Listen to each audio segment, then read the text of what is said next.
This is crow pose. This is one of our arm balances. We'll begin by getting into a low squat. So move the feet wide apart and bring the hips down in between.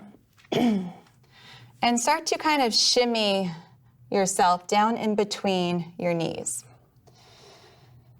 The more you can get your shoulders on the inside of your knee, the easier this is going to be. So we begin by spreading all 10 fingers. Again, more weight is in the L's on each hand to keep some of the weight off our wrists.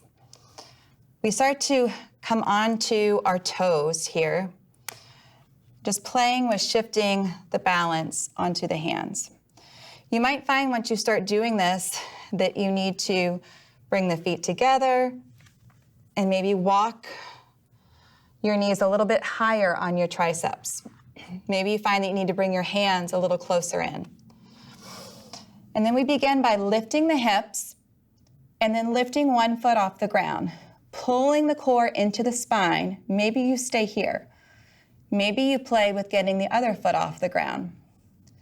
Or maybe you come into full crow, where the toes are touching, the palms are pressing into the ground, and you start to gaze forward.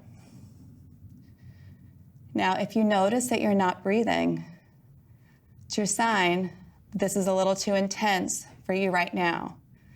And that's when you back off and you put a foot down or both feet down, and you just work on your flexibility in a low squat. It's just really practicing being where you're at. And if you fall, you can just work on coming back up. If you're sweaty, you might notice yourself starting to slip.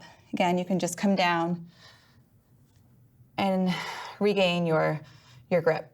To come out, press the hands and feet down and roll up into mountain.